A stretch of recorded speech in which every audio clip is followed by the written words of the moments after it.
Both 7 ways hour or drive. each way? Each way. Oh God! So 7 hours there, 7 hours back. And why did you venture to Perth, if you may discuss? My brother, he signed up for like a training session with Dyson Daniels, the NBA player. Okay. Yeah, so in Perth, he's an Australian NBA player. My Okay. brother's big into basketball. He loves basketball. Oh yeah. Yeah, I played basketball growing up. What position does he play? I don't know. Yeah, he's just kind of breaching How into tall it. is he?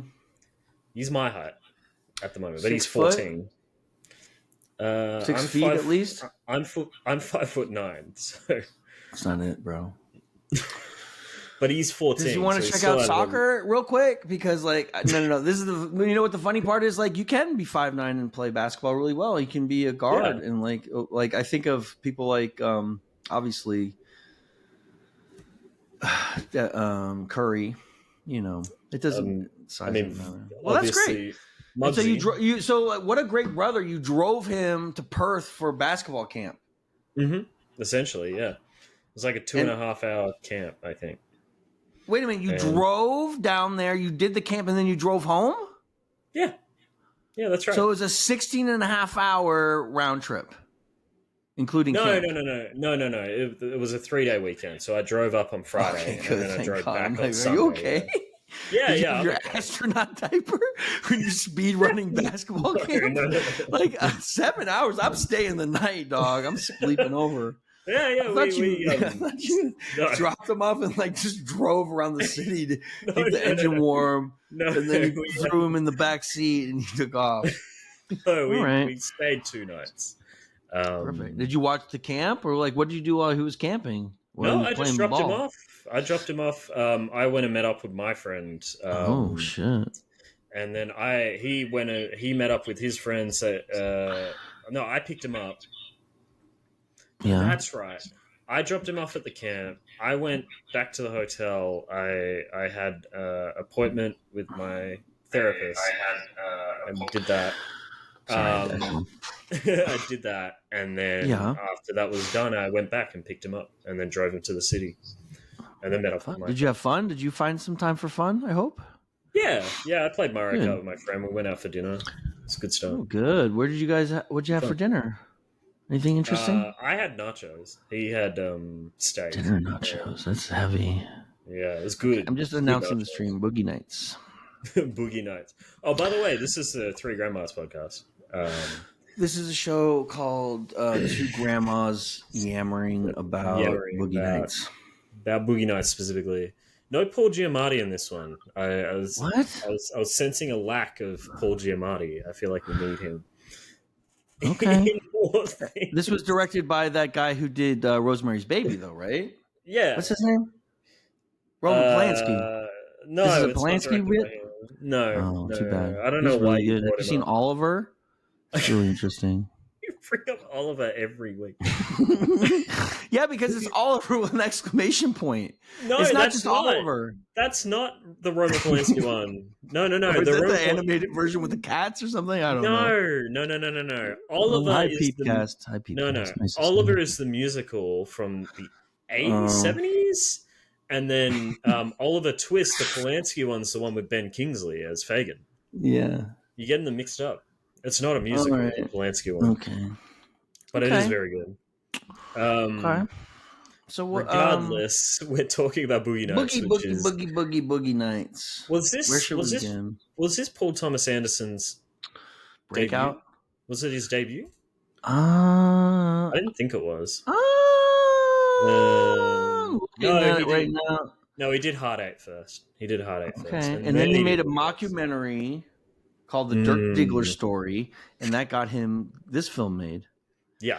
And this movie, my emotional relationship to this movie is I saw it when it came out. This movie was fucking huge when it came out. When it dropped? I'm talking about theater packed every night, people applauding, like engaged, laughing, like traditional, the old timey movie theater experience where everyone's engaged. Nobody's like interrupting. Like you can still hear the dialogue and everything, but people are like doing the appropriate responses at the right time. Like stuff that doesn't happen anymore.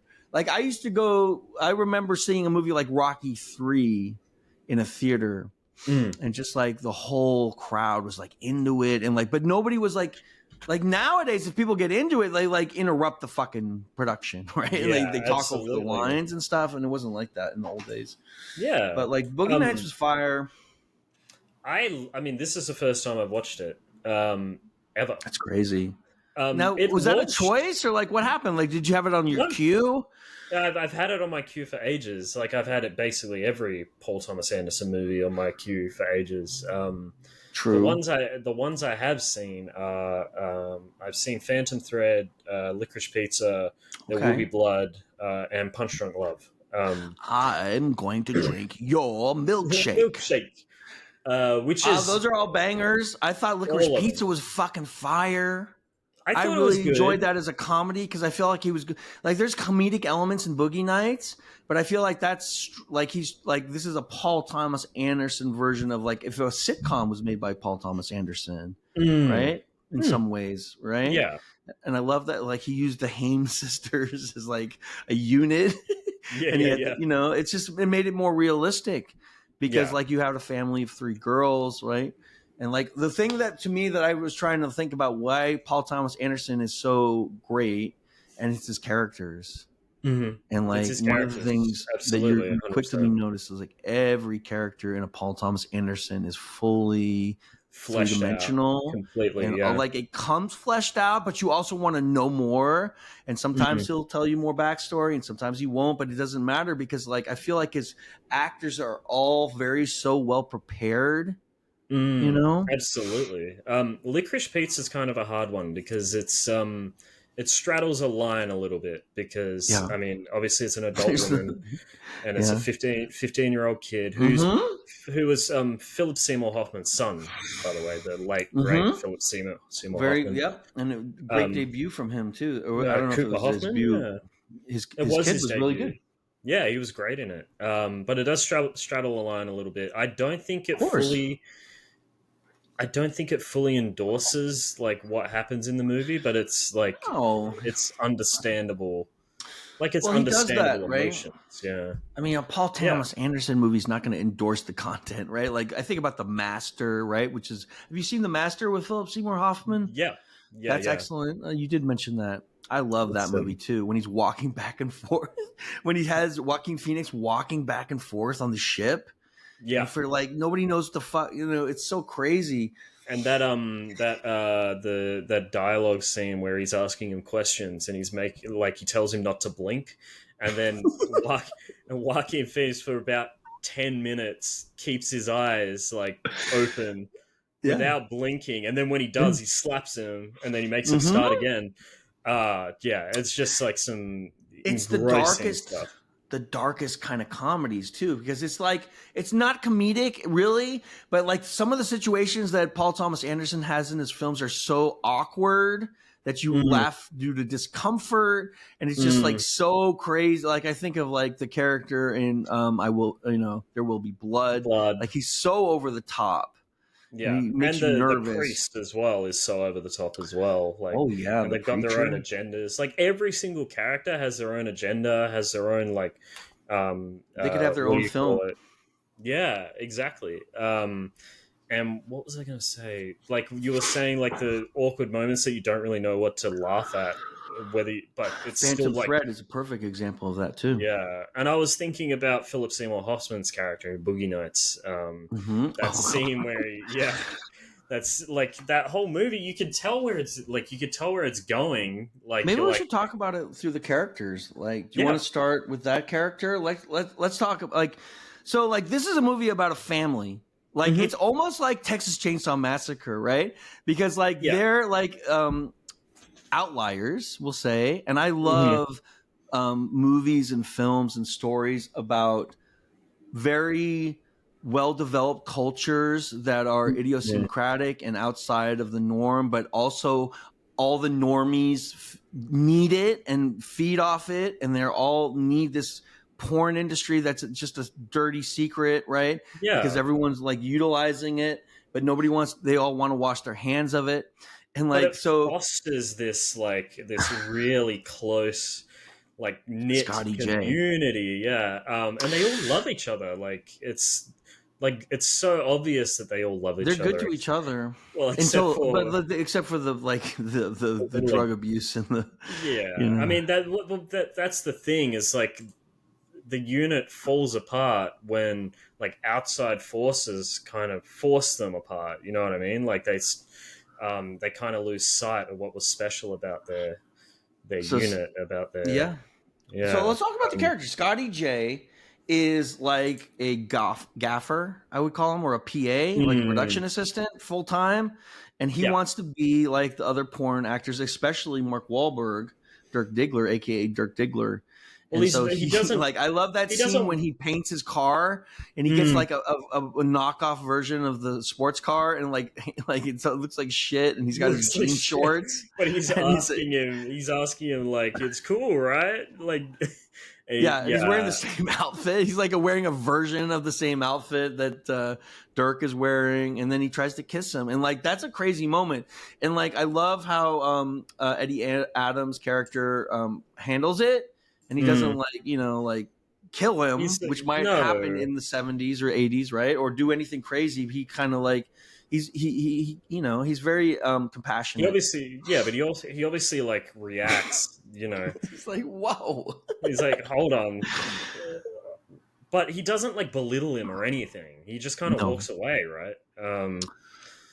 And like they keep him around, like, and also like when the film gets crazier and they're in their heist phase and they're doing their drugs, like Scotty J's in that scene, and he's like, "You guys better be careful!" Like right before they go to that final scene, and that's the last time you see Scotty J, and he's just like, he's around it, right? They're like, but they don't bring him with them, right?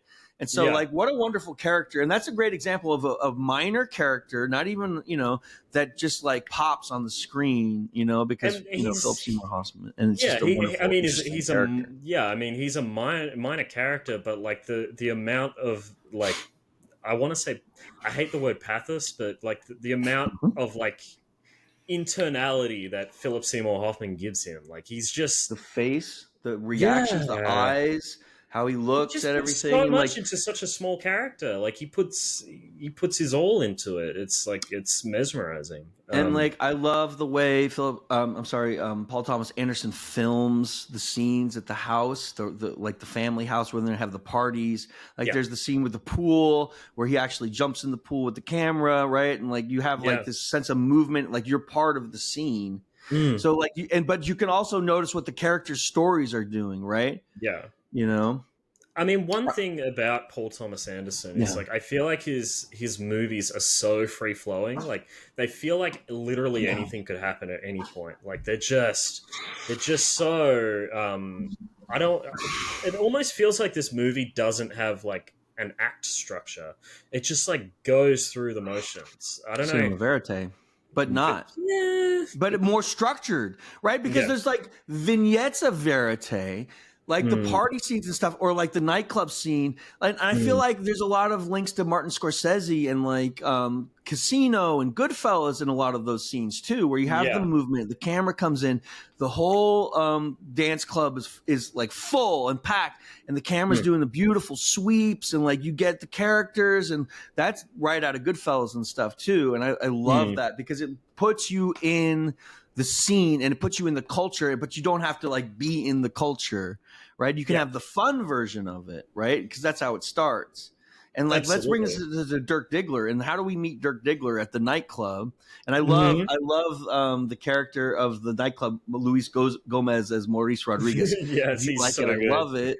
He's so like funny. it. I love it. Do whatever. Wear whatever he wants to be a star.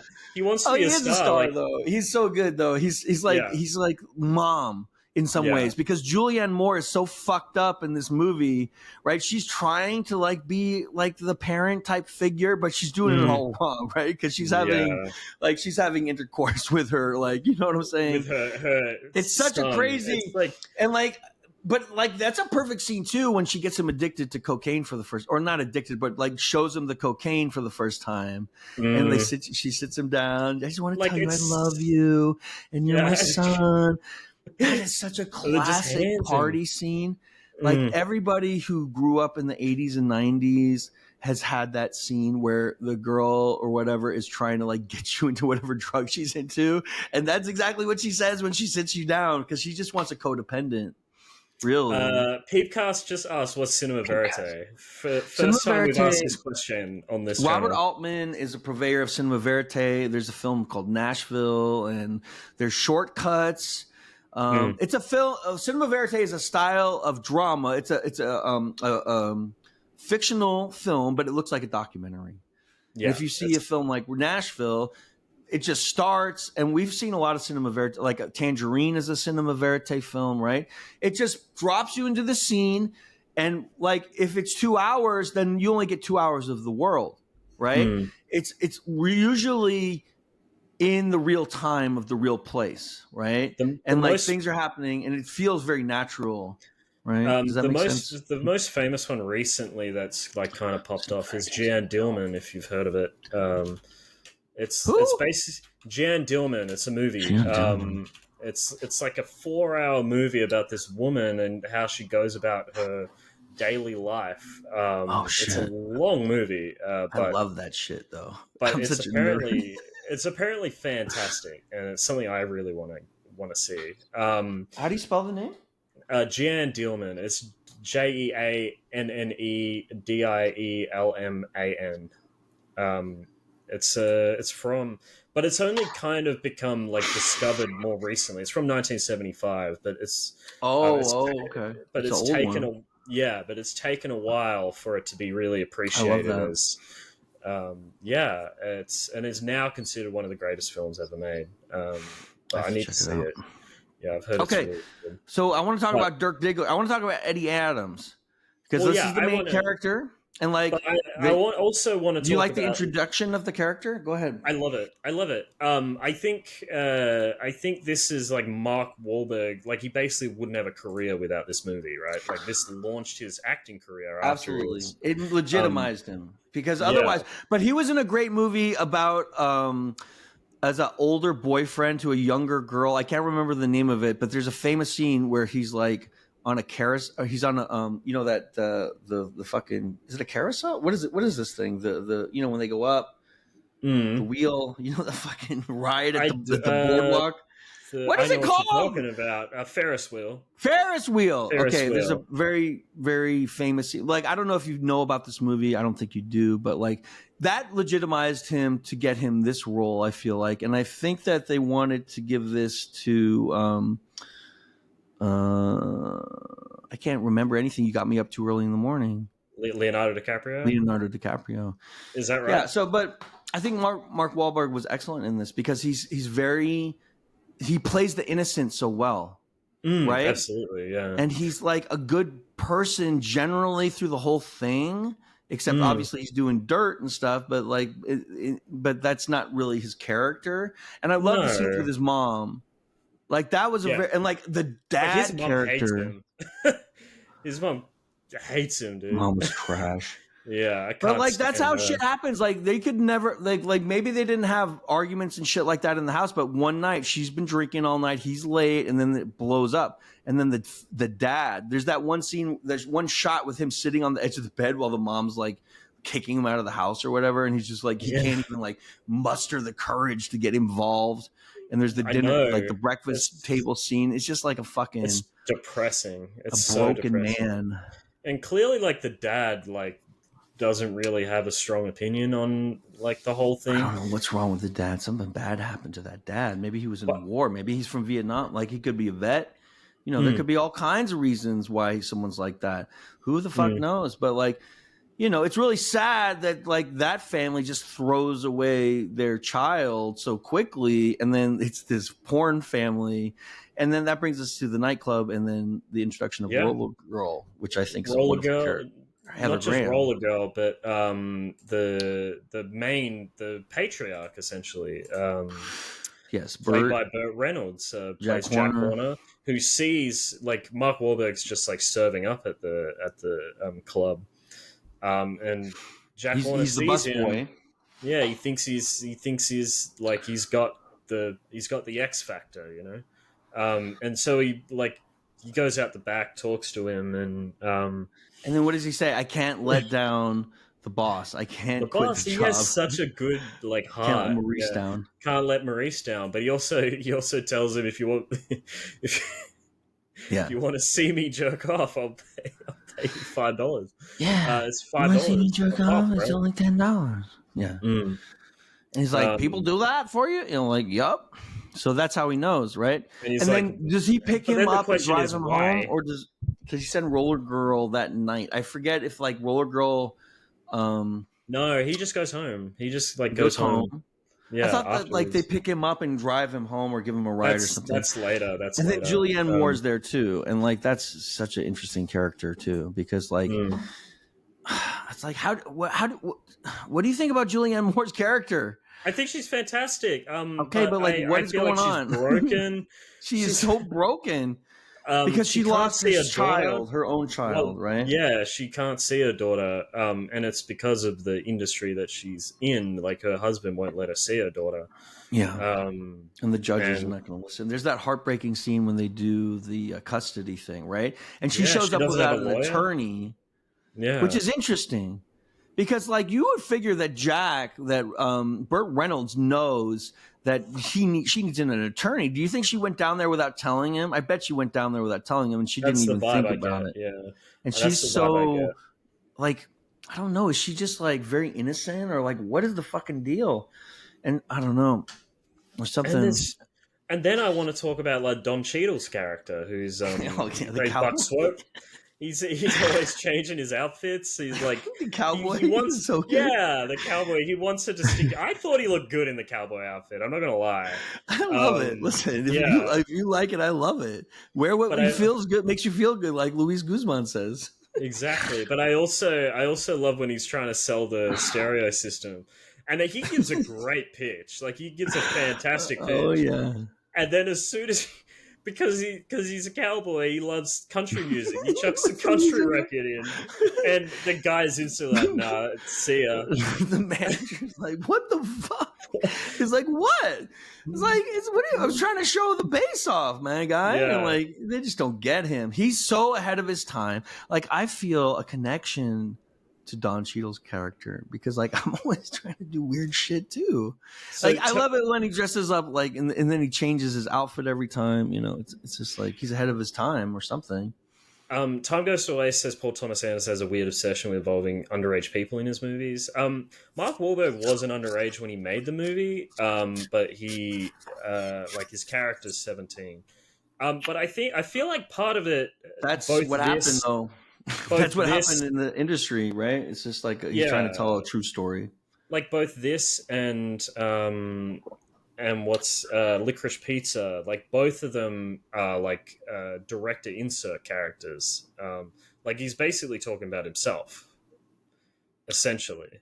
Yeah, absolutely. And like also he's condemning PDF files. Right? Because like what happens to the PDF file in this movie? The last scene you see him on the floor of a prison cell crying and he's getting slapped and he's like, "Shut up, Carl." That's a crazy scene too. That's one of the scenes I'll never forget from that movie. No, the phone call's good too, but like the final scene when like that guy, you see where he ends up he's like sitting on the floor of a cell and he's just getting fucking dominated like 24/7. Right? Yeah. That was, and like Burt Reynolds hanging up on him. That was a really good scene too. He's like, I'm still your friend, right? Is that what he says? He says, I'm still your friend, right? Yeah, you're still my friend, right? I saw they had the pictures of the little ones, and you know me. And he doesn't answer him. I can't help myself. He doesn't answer him. And he goes, "Oh."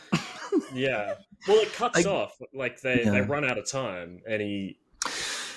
Well, you know, it's like Burt Reynolds is like a mafioso boss. He's like a Tony Soprano figure in some ways, right? Because he's like an anti-hero. Because generally he is doing good and looking out for his people, right? Because there's that scene when Heather Graham has that horrific scene when they're doing the cam shot in the limousine, and they pick up like one of her old classmates, and there was a flashback to a scene when she like leaves high school finally, and I wonder if that's the same kid that was like making that. Is it the same kid? It is the same kid. No wonder he almost died because like she was cooking him with those roller skates in the head. I'm like, oh my god, Roller Girl, you're gonna kill that man. She never takes those skates off. No, why would you? Why would you take your skates off, bro? Why?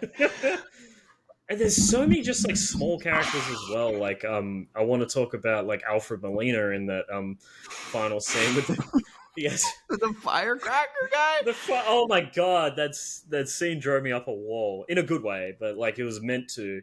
I love that scene plays entire songs from beginning to end. It plays Sister Christian all the way through, from beginning to end, and then it starts the next song. And so that's a kind of a bit of a cinema verite move, right?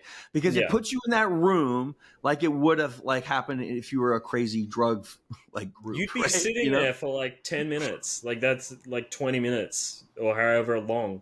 Just waiting, and then the tension is building. Because you see the bodyguard and they see the gun. There's that one shot when he bends down or leans over to get the thing, and then they're watching him like look at it and shit, and like they're freaking out because the guy's doing the firecrackers. And then I feel like the biggest enigma in this movie is Thomas Jane's character, Todd Parker. That's my guy. Yeah, he's so good. I love John C. Reilly's character too. When he sees Todd Parker at the bar, he's like, "Hey, Todd!" John C. Reilly loves Todd Parker so much in this movie. Yeah, but like John C. Reilly's character, like from the get go, he's the guy that's always like hyping himself up, and then it doesn't have all the he doesn't have it. Even though he says he does, you know what I mean? He's talking about weightlifting. Actually, that's the first. Like, how much do you lift? How much do you bench? That's cool. I benched, what is it, 350 or something ridiculous? Whatever it is. Yeah. It's just John C. Reilly's character is just like, I don't know, because he's not really needy as a lot of the other characters in this. Because like, there's not really a pathos for him. There's not like a dark side other than the drug abuse. Yeah, right? I mean, he hangs on the coattails of Dirk essentially, and but does he? Because I feel like he's just like happy being a porn star, and I feel like he probably does a good job, and like he's just like one of those utility infielders that gets the fucking job done, and like he's having a good life actually until all the fucking drug stuff happens, right? Yeah, and probably the most tragic character in the movie is William H. Macy, who's the husband. That's another crazy set of scenes that will like stick with you. Yeah, like I don't even. That party scene, where spoilers, how did that make you feel? Did you expect that? Were you shocked? I didn't expect it. I don't know. I felt like it was building up, like something was gonna happen. But the whole party, like nearly the whole party, is told from his perspective. Like you're seeing stuff happening in the background. You're seeing Don Cheadle's character talk, but it's New Year's Eve and they're getting ready to do the countdown. Turn into the 80s, right? It's going to become the 80s. But the whole scene follows him and him walking in on his wife banging someone else, and then he walks out to his car. He grabs a gun. He walks back in, loads it, while everyone's like celebrating the new year. Like it's like they're counting down while he's. They don't show the murder actually too, right? Because they don't show it. They just show the shooting, but they don't show like them getting shot. But they do show the scenes when his wife, like he comes home from work one day and he sits and like, oh, I hear something. What's that? He goes to the back and like it's the most horrific thing because it's like. I'll close the door, right? Yeah, it's not even like they're not even embarrassed. Yeah. They're not embarrassed they got caught or anything. It's like they're doing it in front of everyone at the party as well. Oh yeah, on the ground on a tarp. Yeah. And he's like he's shocked. He's like basically in shock, and the other guy, the Ricky producer J. guy. Walks up to him. He's talking about the scene tomorrow, like the lighting in the scene. It's like, how do you want the lighting in the scene tomorrow? How are we going to do it? Because they're so desensitized. They're all desensitized, and but not really though, because it's just under the surface, right? The trauma is still there. The trauma is underneath. Yeah, it's fascinating. Like, just I feel like every character is. I love that Ricky Jay had a scene in this movie because he's a very famous con artist and card shark. Have you seen that documentary about Ricky Jay? No, It's really good. There's a haven't. wonderful 2 hour and it just goes through his whole life, and like people don't understand. Like he's got this amazing career as a street magician. So He he was does a these real guy. amazing, and he does real scams, like real Spanish prisoner type joints. He's a real guy. And so, yeah, check that movie out. I love Ricky Jay. I think Alfred Molina was great. I mean, his character, like there was the other ones, like the producers, the other producers. Like we talked about the PDF file, obviously, but there was also Who's played by Robert Downey Floyd Jr.'s Gandoli, Philip Baker Hall, father, right? by the way. He's played by Which one? Robert Downey. That's the right. PDF file. Yeah, he's played by That's Robert right. Downey Sr., which Oh, I wait a didn't minute. realize. Is that really? Or I thought he was the music producer. Remember, they were trying to like get the tapes, but they wouldn't pay. And he's like, well, that doesn't make any sense. How are we supposed to sell the music if you don't give us the tapes? I thought that was Robert Downey Sr. Was it? No, I thought Bert was the PDF file. He was oh boy. Maybe I'm wrong. Maybe I'm wrong. Maybe you're we'll right. Have to, it says Wait, Bert. no, Robert. Yeah. Sorry, Robert Ridgely was the Colonel he's the James. Colonel. Yeah, Colonel James. Bad. Sorry, guy. you're right. 100%. Yeah. Yeah, no worries. But and then that was really Nina Hartley. That was Nina Hartley. They played Little Bill's. Little Bill is a fucking hardcore thing. Oh my god! Like that's a real porn star, right? Yeah, that did that. Yeah. Okay. I liked Melora Walters as Jessie St. Vincent. That was the blonde porn actress. She's barely in it, kind of, but she's kind of like subtly in it. I thought she was really good. Is she the one that ends up with Don Cheadle? Is that who you're talking about? Yeah, I think so. And they or is that Becky? apply... No, Becky Barnett was she's like he's dressed like a cowboy. It's like, what is your style called? And she's called Sexual Chocolate. That's it. Yeah, and it cuts away. It's funny. I love how his outfit changes in the 80s, and he's wearing like the braids and the he's got the shiki, the silver. Yeah. He's doing like a Sun Ra space art vibe. She doesn't care. No, she likes him anyway. Yeah, that's a terrible scene in the bank when he goes to get his he's trying to get his loan, and he's like, what do you want me to write down? And I'll write it down. And then they have the donut shop scene, which is really interesting piece. What do you feel like the message of this movie is? What do you feel like it's trying to convey? That I don't know. I think it's a movie about family. At the end of it, it's a movie. It's about people who don't have a family that find a family. And gravitate to each other.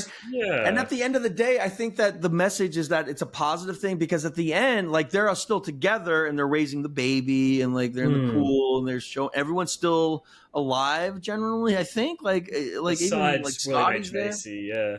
Spacey didn't make it, and Nina Hartley didn't make it, but like the core group is still like vibing and they all together. They all seem like relatively healthy. Like they seem happy. They seem and that I feel better like that's kind of the point. Isolated. Yeah, and when it's better than when it all broke down and they kind of lost sight of the art, which is also funny because the actual films they're filming, like I wouldn't say they're good, but they've clearly got passion in them compared to the kind of shit he was doing in the limo. They're trying. And I love the mockumentary. Like I remember when they showed that mockumentary scene, the Dirk Diggler with the one that the wife, the one that Julianne Moore directed for him. Like the theater went nuts because like that sort of stuff wasn't really around as much. Like the Spike Jonze type, Beastie Boys, Sabotage, retro, like that was not as common. And so when anyone did it, it was like hilarious because people had not seen that really, and everyone got it immediately. I love the scene between Julianne Moore and Roller Girl when they're doing coke together all day in the afternoon and they can't leave the bedroom and they're like, I want to do this and I'm going to go to the high school and I'm going to get my GED. And like that tracks as like very accurate too. And like they're bonding in that way, but it's like so fucking abnormal still, Yeah. And they're trying to like break out of this kind of familial unit that they're in, that they feel like at the time they feel like is holding them back, and then when everyone like goes off on their own ways, like their lives fall apart. Like it just doesn't work out, and they all just eventually like gravitate back together, and it ends up somehow being the most healthy thing for them. Do you like the way that they had the two scenes of Dirk getting accosted by those college kids because like he's trying to raise money for himself, and then they have the roller girl scene at the same time, so they're like, the tension is like they're going back and forth with it. Did you think that was effective? I thought it was really effective. Like it really got my heart pumping. It made me feel sad. I'm trying to remember exactly what the the stuff I remember is like what she's in the limousine and they're like cruising around. That's right. Yes. This guy says the wrong thing and he gets out of the car and like they cook him. It felt so like gross and dirty and the thing that made me feel so sad was actually Burt Reynolds' performance in that scene, because the way he's saying like all the like it's very sexy and like it's like he's lost his like soul. It's like he's sold his soul to this like this new age of pornography. And it genuinely made me sad because he had so much passion, like in the 70s. Yeah, there's that one scene. He's like, "I'll never release my movies on a videotape. I'm a filmmaker. Like amateurs. That's never going to be a thing, right?" And then later on, he even has the whole fucking warehouse with the thing dropping into the thing. Yeah, like, y'all have to change, right? And the films that he's making don't seem good, but you could like. He's putting in the passion. You know what I mean? Like it's but then later on in the limousine he's not. Like he's just like he's trying to protect his daughter at that no, I think like he sees Roller Girl and Mark Wahlberg almost as like sibling children in his family. I don't know if that makes sense. But he's a protector. Yeah, no, like he has to. But that's after the guy gets in the limo and everything. I'm more talking about beforehand, where he's setting up the well, of course, it's all fucking warped because, like, are you like who are you like? But at the same time, it's difficult. It's because he's trying to adapt to this new age, but it's just not him. It's just like maybe he thinks that Roller Girl is just like was going to do that no matter what, and it would have been worse if he wasn't around, and it would have been more bad for Roller Girl if he wasn't like helping organize a career or something. I don't know what he thinks. Yeah, but he thinks like maybe this is going to happen anyway. But they're both trying to adapt to this new era, to the new age, and it's just not them. It just doesn't fit them. And when they pick up that guy, and it's just like like he gets super protective. He's like, it's like, get the fuck out of here. It basically snaps. Like his glazed eyes like snap in that moment. He's like, oh fuck, what am I doing? Like, why have I put her in this situation? Like, why are we doing this? He's like sleepwalking through a lot of his life, and then suddenly he turns on at certain moments, right? Yeah, like when he discovers Dirk Diggler, when he has to protect Roller Girl, when, like, I don't know, it's just like there's certain moments like he moves into a leadership role as the head of the family, I suppose. And like I feel like even Julianne Moore's character is still serving as a maternal figure in many respects. Even though not a good one, she's, but I mean, like, no, it's not good. It's not right. It's abnormal. It's not normal. It's given very the different. Circumstances, it's the healthiest thing for them. Yeah, it's better than the life they ended up leading. That's kind of the contrast, the conflict, the enigma of the movie is. And I love that Roller Girl actually lives with Julianne Moore and Burt Reynolds by the end. Like, she's got a room in the place, and like. So, like, does that really happen, though? I don't know. I would like to think so, that they take care of each other, but, like, it's almost like a circus life, And, like, they made a dangerous choice, and they don't have their own families anymore to fall back on, and so they have to gravitate to one another, and they are actually very loving to each other in their own way, and it's an abnormal way, but, like, it's still better than the alternative. Yeah, and there's parts of it that kind of remind me of the sort of like the family dynamic that occurs in Fight Club. Like, you've seen Fight Club, obviously. I have seen it. I haven't seen it in a long time though, so you're gonna have to remind me about that. So they set up a commune. like they set up a commune essentially, right. like I remember that. and there's like Helena Bonham Carter's character, and there's it like turns into this kind of family dynamic. Right. Even though I don't really want to spoil Fight Club on here, but I don't think you can spoil it because it came out like 20 years ago. You're good. Yeah, but it is like a if big, you haven't seen I mean, Fight it's a Club, big thing. like get with it. I mean, yeah, and that's the story of subculture, though, isn't it? At the end of the day, all subculture really is people choosing their own family. If it's whatever your interests are, like even I think of like EAFC, and I think like all of the people who play EAFC and stream it are in Zwayback HD's stream at the same time last night, watching him try to accomplish a goal that we all know with Like you're talking about Juggalos. But you're talking about that, but now I'm thinking about this kind of community that we fostered, like with Timegoestowaste. Not this one. Dark BMX. And, what? Gross. Legs. No. And, like I feel like this is kind of like a little. I hope so. That's my goal. Family. That's always my goal. Like that? You feel like that? Because I feel like I do. That, like Absolutely. For sure. Yeah. Because you cannot build a community if there isn't a foundation of love and familial love and support, and not just like it's more than friends when you're like working together all the time, and like it's more. It's a little bit more, right? Because we really care. It breaks my heart when something happens bad. And we kind of fall into these like communities like by accident. I feel like choice. You choose. Like it's good to choose your own communities. It's good to like have agency, because like just sticking with only just the family you're born into is kind of like random, right? Like you should do both and do as much as you can, but like it's very important to keep building family units all around you all the time and interconnect those and create a web of interconnectedness, because like the more support you have in your life, the less alone you're going to feel, and the more productive you're going to be, and you're going to be more healthy, because like we're social animals at the end of the day. We're primates. Yeah, absolutely.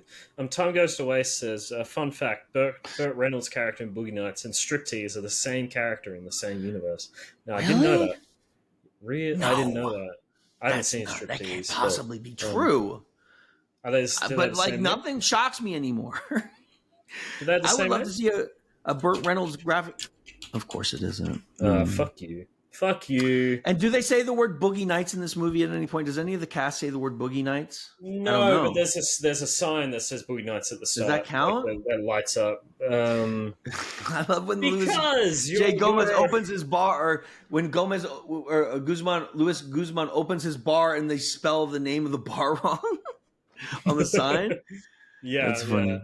It's great. It doesn't count. Time says no. It doesn't count. It doesn't count. That's a shame. Okay, so that's going to change my review. And I also see kind of hints of like Tarantino in this as well. Yeah. Like I mean, they came out around the same time. Like the '90s was kind of. I think it's Scorsese pilled personally. For sure. But like this film really reminded me of. It reminds me mostly of two movies: Almost Famous and Once Upon a Time in Hollywood. Both of those movies, like I can buy that. I feel really strongly. I mean, Almost Famous especially. I think that Tarantino, Paul Thomas Anderson both have fearlessness, and like they're going to show a penis on the silver screen, and I love that. Yeah. Right? Yeah, there's going to be a full penis, and you're going to love it, and you're going to nominate it for Best Picture, because that's what you can do when you're talented. Like this is the thing. Like if you're Paul Thomas Anderson, you can make it work. And that's what talent does, right? And then they have to accept you, right? Because like most of the time you make that, they're not going to accept you. As his second movie, though, like that's the craziest thing about this movie is that I think he's so talented. Second movie, and like this is way more ambitious than like Reservoir Dogs. You know what I mean? Like it's unbelievable. He thinks more complicated, dynamic thoughts. I don't know. It's just like some people are geniuses, and like I look at The Phantom Thread, which is one of my favorite of his films, and just like to me, it's a kind of a comedy because the the protagonist is so fussy, and at some point you're just like it's just he's always like it's just a crazy move, and like I don't know if other people see it that way, like a comedy, like I do. Like, and the way that the situation resolves itself is so funny. But it's like, also a sensual movie though too, because the way he's taking care of her and dressing her, and the way I love the scene when he orders breakfast. And he meets her for the first time, and he rocks up to the breakfast place, and it's a one shot, right? And he sits down and he orders the way he orders, and he does all the things, and like he rizzes her just by ordering breakfast because his manners are so impeccable. It's fucking crazy. Yeah, but then like there's a moment where you're like, how are they going to like? Basically, the movie is a tug of war in this relationship that they're in. They're obviously at odds with each other in this relationship, and they don't know how to find kind of balance in what they want from each other. And then the way that they do, and like the slow sort of reveal of the way that they do is never expected that. Is so bizarre and out of left field. It's a horror movie all of a sudden. Sweet, but also sweet. Yeah, and kind of it's romantic. It's a romantic movie. It's like one of those so like Jane Campion level, like Wuthering Heights, right? It's almost like a throwback to like, oh, I'm so desperate for you, Heathcliff. I'm gonna die for you. I'm gonna throw myself off a fucking cliff if I can't have you. That's right. That's right. Yeah. It's so good. And like, I feel bad for people who don't get it. I really do. Because like, they're not like dogs don't see in color. They say they see in black and white. And I feel like some people only see in black and white. Right. They just see it for the literalness of it. And they're like, I don't like movies about dressmakers. Why do I have to watch a movie about a dressmaker? I don't like dresses. It's not about dresses. So good. It's so good. It's about a relationship, and it's like so technical, and like Daniel Day-Lewis is just fucking like I would love for him to go back to acting. Like that was his last movie before, but he's a cobbler. He became a real ass shoe cobbler. He's the best actor in the world, and he decided to just make shoes full time. I love that about him. That's so fucking cool. You know he's coming out of retirement though, right? He is. He's for the Garfield movie. No, it's for his son. it's for his son's movie. That's coming out. Is it going to be like shit though? I don't know. Can't he just make one with PTA? Come on, I know he is, but like sometimes family stuff is a little fucking weird. Like the relationship between Julianne Moore and Dirk Diggler. It can be a little fucking weird. So it's a movie directed by his son Ronan Day-Lewis called Anemone. Is he a good director? Don't know. It's his first movie, so we'll see. But it's written by him and Daniel Day-Lewis, so I guess we'll see if Daniel Day-Lewis is a good writer as well. JC's frozen. Oh, wait, you're back. You're a little frozen. Okay, you're back. You were frozen a little bit for a second. Yeah, okay. You're back. You're good. But yeah, that's tough. That's a big risk because like it's either gonna like be a big hit or it's gonna be like shit. Like you should have waited till like you were ready. But imagine being as lucky, like so lucky that as a son, your first movie gets You're to in be the shadow of a gargantuan, right? You want to get out of that shadow most times, right? Yeah. Because you're always going to be compared to these giants, and like they always associate Daniel Day-Lewis with method acting, Paul Thomas Anderson, as well as Scorsese, like with Gangs of New York. Have you seen that new De Niro movie that's on Netflix? Alto Nights? Yeah, have you seen it? No, it's good. It's good. Is it? I've heard mixed things about it, but I liked it. I think it was better than the one they did about fucking the Teamsters. I really do. You thought it was better than The Irishman? I enjoyed it more. I enjoyed the performances more because I thought like De Niro's performance was really interesting. I thought his character was really interesting. He's playing a very older man, right? Obviously, he's an older man, but like he just like I really enjoyed his particular performance, and I thought that he still has two people, right? Yeah, He plays two they people. do the whole, they do that shit. But like, I don't know, I just thought it was good. I just really sunk into it, and like, I enjoy. Like, I sometimes I like some movies. Like some movies are just about actors and Mm. performances and characters, right? Well, that's Some movies yeah. are about the world, like Dune, right? It's not as much like the actors are great and the performances are great, but it's not like something that could be staged as a play. And Mm. so, like, I love movies that are centered around the actors and their performances and their character development. And that Mm. might be why I'm such a Paul Thomas Anderson head and a David Mamet head.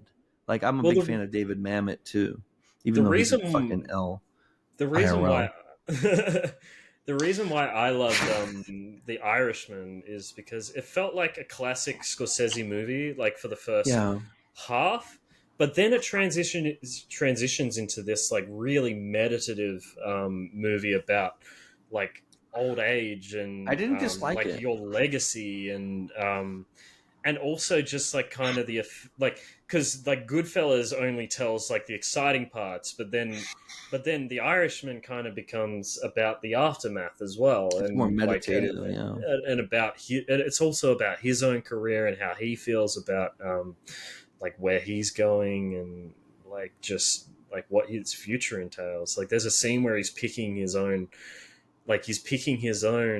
coffin, and it's like that's Scorsese. Like that's how he views himself. yeah. And it's heartbreaking. I found. Check out Alta Nights. I need Check it to. out. I need to. It's Because it's it's, Barry it's not Levinson, gonna he's it's a not good gonna bore director. you. Barry Levinson, he made Oh God, yes, Barry Rain Man, Levinson. right? Was he Rain He Man? made he makes a lot of movies about Baltimore. What the fuck? Mm. Diner. He made a famous movie called Diner. That's his breakout. You might want to check that out. That's very an interesting Didn't movie. It came out in the 80s. Didn't he And like also if do you that Toys with with what's his name? Oh, he did Good Morning Vietnam and Rain Good Man. Morning Vietnam, Great. comedy director mostly. He also executive produced an incredible miniseries called Dope Sick. He directed the first two episodes, and it's about the OxyContin Purdue crisis in the Pharma. US. Yeah. Purdue Pharma, yeah. Sacklers. The Sacklers, yeah. It's a fantastic miniseries. If you ever get a Excellent. It chance. is excellent. Michael Um Keaton's fantastic in it. But yeah. I mean, I guess I feel like we're just talking about like just directors that what have do you been think? heavily inspired by I mean, Paul it doesn't Thomas matter what we Anderson. do really, because like we can do whatever we want because it's our show and it's so Yeah, sick. yeah. But like one of the cool things, what do you think about the sex scenes in Boogie Nights? Do you think it was gratuitous? Did it make you feel like, or were you like when I saw it for the first time, they didn't do that in the movies really, right? Like when Julianne Moore tells Dirk Diggler to come inside her, like that was not something that you usually saw, I right? I love like like throughout the whole scene he keeps asking, is this sexy, or do I look Hmm. sexy? Like you can tell he just wants to impress everyone. Like he just wants to Yeah. and it's like that's what I like about like these scenes in particular, is like every single like moment is character driven. It's all about Hmm. what their wants are and what they want to get out of it, and I think it's like just really well written. Like that's kind of what you want in a film like this, is especially with a film with that many sort of sex scenes and stuff, is A bioepic. carry Yeah. yeah, like character driven drama, and I think it does a really good job with it. Because like the sex scenes that they really showed mostly were like the setups more than the actual. Like there's a couple scenes where they're actually in coitus, but I don't know. I think they handled it better than like something like Nymphomaniac, but that was a kind of a different movie. Yeah, I don't yeah, know. I don't know. It seemed yeah. like I don't know. I feel like they staged it correctly and it was like humorous enough and like Tasteful. it didn't make I don't know. It wasn't like It felt it uncomfortable felt like it felt like a bunch of like a group of people, making a sex making film. something. Yeah, but like making something together, Yeah. just engaged in their lives. Yeah. And that's what I liked about it. I liked nearly there was like a moment in this film where because there are a lot of long scenes, and I was It's like, a long where movie, yeah, there right? was a point. There was a point where I was like, this movie's like dragging just a little bit. But Yeah. then it cuts to the 80s, and then it starts a brand new story about like what they're getting up to, like with their drug deals, Yeah. and and then it becomes a whole new movie, and I'm like, oh my god, I'm back in. Like there was a moment where it's like, oh, it's starting to lose me, and then like immediately when I'm thinking, like they start the 80s with that gunshot, and it kind of wakes everyone up because they're in like a nice phase at the end of the 70s, and you're vibing, and then everything gets fucking dark. Yeah, immediately, the whole 80s era. That's why it reminds me of Once Upon a Time in Hollywood, is because the Once Upon a Time in Hollywood does the exact same thing, but it's a bit different in that. Well, it's not really that different, but like it kind of cuts to later, and everything feels kind of fake and false, and like they're not putting in like all of their effort, like. Yeah. Do you know what I'm saying? Like, I feel like at the end of the era that I'm talking about, in Once Upon a Time in Hollywood, like Leonardo DiCaprio has found his groove. Like that young actress like whispers to him and says, "That's the best acting I've ever heard." Like that's a big moment for him. And then immediately after that, it cuts to like the next decade, and he has this like it's gone downhill from there. He's been in a bunch of like B movies in Italy, and and he's kind of drunk off his face. But then the movie kind of like then it has a positive slant when Sharon Tate like invites him in to his apartment, like he's back on the up and up again. Like it's just like the way that this movie plays out, that movie plays out. I found. Have you seen the James Franco TV show on HBO about New York City in the 70s and the sex industry? No, I haven't. It's from the director of The Wire. No, what's it called? Let me look it up real quick. You haven't seen this? No, it'll remind you of Boogie Nights.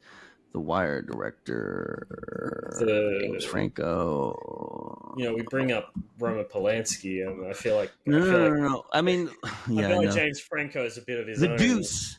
You haven't seen The Deuce? No, I haven't. No. It's about Times Square in the 70s when it was seedy. And James Franco is just like running a bar, and it's just like about all the sex clubs and the fucking mafia. And it's just like an ode to the grimy late 70s Times Square. You should check it out. It's a vibe. I want to know. It's actually really good. And like, good. Check it out. Yeah. Check it out. I feel like we've really I mean, Boogie Nights, there's just so much going on in Boogie Nights. Like, I feel like we could be here for like 4 hours just talking about everything that happens in this movie. But we don't have to. We're at the end of the hour. We gotta cut it somewhere. Listen, I'm looking at the clock. I know where we're going. Do you want to rank this up? Would you recommend Boogie Nights, and what would you rate it? Absolutely. Like Boogie Nights is goals. Like I wish I made Boogie Nights. Like sometimes you see something and you're like, oh fuck, I wish I made that. I wish my second movie was that good. I wish I cooked that omelet. I wish I knew how to grow wine that tasted like that, or I knew that I made that song, or I wish I that's how I feel about Paul Thomas Anderson. I just love this movie. I think I like John C. Reilly is so funny in this movie. Everybody, I adore it. I adore it. It's one of my favorites. I feel like Boogie Nights is one of those movies that is the reason why Lance won't make wouldn't make Saints a movie, because he doesn't want that to be his first movie. Like you want a movie like this to be your first or second movie. Oh God. Like this is the dream. It's a masterpiece. Yeah, it's right incredible. Because he tackled a terribly difficult subject. Right, this is in the early 90s, right? And he did it with aplomb and heart. And you could still find the heart in the characters, because you want to write everyone off, back in the day, if you're seeing something like that, maybe if you're in the 90s or whatever. And there's so much comedy in it, and subtlety and world building. I felt like I was in the era that they wanted to be in at all times. I love the action scenes. I love the fucking big climatic scene with the drug deal when they're driving the fucking car. I love when they pull up to the drug deal, the sports car that Dirk Diggler bought is busted up because he can't afford to maintain it. Yeah. And that's exactly what drugs do. And that's exactly that's the kind of details that this movie really gets in on. Before, I'm gonna give it go. 92. Like, I don't know, like, why I would deduct anything, but I really enjoy this movie and I would recommend it. Play it in your school. Like, if you're a teacher in elementary school, bring in the TV on a rainy day and show it to the kids. Show it to them. Don't know about that, but yeah, I'm just joking. Don't do that. I agree. I'm in agreement with you. I think this movie's fantastic. It's a banger. I loved it, and I put it up with like movies like this, like Almost Famous, those kinds of movies that kind of talk about an era. Casino. Yeah, it's fantastic. I 100% recommend it. I'd give it like a 90. Loved it. And 90? Oh shit. Yeah, 90. I want to pass it on to Time Goes to Waste now. Okay. And I'm just gonna just a second. Are you gonna like read a statement? Yeah. Okay. I'll mute. Oh, go ahead. What does time sound like? What do you mean? Brief what do you mean? What does it sound like? Love the look and feel of the movie. Thought acting. No, it's not. Good. That's not what it is at all. Burt Reynolds is my spirit animal. I didn't like this movie. On the next episode in a mini this movie was boring. That's it. That's my review. 78 out of 100. I give this movie a 3 out of 100. How was that? How was that, Tom? How was that? Oh, he left. He doesn't want to see yeah, 70 out of 100. Is there any notes? Is there any like? That's all. Maybe there'll be a supplemental. That was it. Fuck you guys. Okay. Well, I thought that impressions were like the highest form of flattery. That's what I was told. So I don't know. So next week's movie is actually Time's Choice. Oh, good. I'm gonna miss that one then, so I can take that one off. If you want, yeah. I'm just teasing. So somehow, what's the movie? Is it Chitty Chitty Bang Bang? No. I hope so. Somehow next week's movie is the third time we're going to be watching this director's filmography. Can you guess who it is? It's going to be the third time for this director. Third time? Yeah. Roman Polanski. We're going to have a Roman Polanski month, surely. He says, read it like I wrote it. That's for you, I think. I will. Once Prag guesses, I will. That's my guess, Roman Polanski. It's not Roman Polanski, no. Well, I guess I missed. So the director is Robert Eggers. Okay.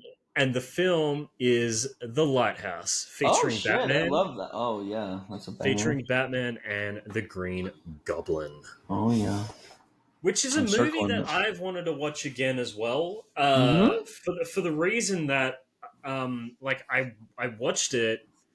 I watched it the first time and I thought it was really good, but I kind of missed the ending. Like I think I got distracted while the ending was happening. Right. And that's, I've heard, the most like surreal part. So I want to watch it. We're not going to spoil it because Time's never seen it, right? And like we saw it, like I saw it, you saw it. Like we don't want to spoil, no spoilers. So we're just not going to say nothing.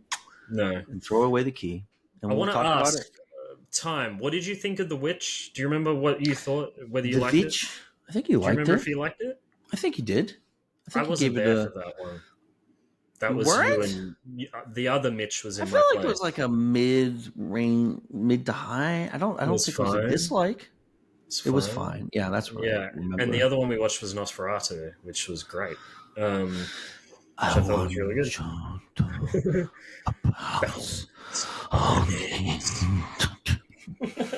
Is that good? I'm playing Nosferatu in the sequel. Did you hear that? Yeah. They just signed me. I didn't hear that. Yeah, because they couldn't get the other guy, and so now I'm going to be the guy. Skarsgård, he asked for too much. Too much money. Yeah, he asked for too much, but like I can do the voice, and like I have the same appeal as a, so like. Are we all still friends? Absolutely, Tom. I love you. Yeah, of course. And we'll be back next week, 100%. Can't wait to watch The Lighthouse again. Are there anything else we want to promote? First time chatter, welcome in. Oh, hello. Hello. Habitual. I'll give you a follow. How about that? I'll give you a follow and a shout out. Shout That's out. what I can give you right now. What are we talking about? Like, so next week we have the White House. Lance from Saints has a wonderful soap opera program that's on every 2 weeks. We're going to start writing that again tomorrow. The last episode was hilarious. It had me. We're not writing. We're just having a meeting about the meeting. We're writing. We're meeting to set up the next meeting essentially tomorrow. So like, don't worry, no one's being left out. I loved Time's performance as the CEO of Sex. It was fantastic. Just a great banana episode. I'm looking forward to the next one. And then Super Watch Party will return soon. Did you know what's going on in England with the internet? They're making it tough for people to use VPNs now. Even like stop. Time wants me to write his parts. I need to understand what his character is, but I really like the idea. I really like the idea me and Prag came up with before. Oh, we came up. Don't spoil it. Like me and we had a mini writing session before the show, and it was really funny. I'm seriously considering joining and being that character, Prag. So, I would be delighted if you did. I would be delighted if you did. The live show is a week from today on a Saturday, probably around midnight Pacific. I feel like it went live, which is like 3 a.m. East Coast. Like, could you imagine making a show, JC, and spending all this time making it, and then going live at 3 o'clock in the morning to show people in your time zone? Like, what the fuck is going on with that guy? Talk about Nosferatu type shit. Super Watch Party should return very shortly. We're gonna get the technicals sorted with that. And like they're giving internet people issues in England because they basically really restricted the internet over there. You know about that? You're a civil libertarian. What do you feel about that? I think it's wrong. I think it's stupid. They're fucking idiots. I think they're morons. I think Texas is just as fucking dumb. Could you imagine like giving the government like I have to give them my ID? You gave me my ID. I have to give it back to you? Like the state of Texas gave me my driver's license and now I have to show it back to them? Look at the fucking DMV records, my guy. Why do we have showing each other the same fucking document again? And it definitely won't be used against you later on. Of course it will. Like, you're going to register as a fucking bad guy, essentially, if you do that shit. And now they're trying to prevent you from using VPNs? Get the fuck off my jock, bro. I'm not going to any of those sites, but I reserve the right to go where I like in a free society. To answer your question, Time... No, it's not like no one's not allowed. It's not about that. It's a meeting to the next meeting. No one's not allowed at the meeting. No, Jason, no one's will be there. It's just a meeting to like figure out what we want to do and who we want to like have in the thing and like this week. And it's just like a organizational thing. No content or anything. Don't worry. I might be there, but it depends. I'm pretty tired. You won't be there. You won't be there. You know. There'll be another meeting. This is the meeting before the next meeting. And there's a lot of people who've reached out to me who want to get involved now, and that's nice. So I don't have to reach back out as much, and because people are reaching towards me. So I'll pitch some of those people to Lenny from Saints. Lenny from Snots. When's the actual writing meeting? Because how do you know that? He said, how do you know that what Lance said about the meeting? That's crazy. When's the writing meeting? Because I want to be at that one. Is that Friday? There's always when I am in a room, you're going to get everything. It's like a smorgasbord with me. Like you're going to get writing, you're going to get organization, you're going to get community building. So like if you want to be there, be there. But like if you want to drop in. You know, there's no problem. I want to say this has been an incredibly fun episode to do with you, Prag. I love talking to you about movies. It says it's all live. Okay. He said it live. Okay. I hope Paul Thomas Anderson keeps firing on all cylinders. I'm looking forward to his next one battle after another. It looks fantastic. What's that about? I don't know. I haven't watched any trailers. I've just watched clips. I heard it was about rhinoceros riders at the circus in Portugal. Is that true? No. But it does have Leonardo DiCaprio in it. Is Turkey Todd in it? You know about this guy, Turkey Todd? He's always opening packs on EAFC on Twitch. You know about this guy? He's got a little bird named Kevin the Kiwi. He loves opening packs. He's probably going to be doing that later. Hey, Bragg, I've been driving for 7 hours. I want to go to sleep. So all right, let's sign off. I'd like to head off now, please. I love you all. Good night. Love you. Good day. Good morning. Yeah, Tom, go watch it. It's Paul Thomas Anderson. He's going to kill it. It's going to be great. Have a good one, everyone. No one's invited to the meeting but me.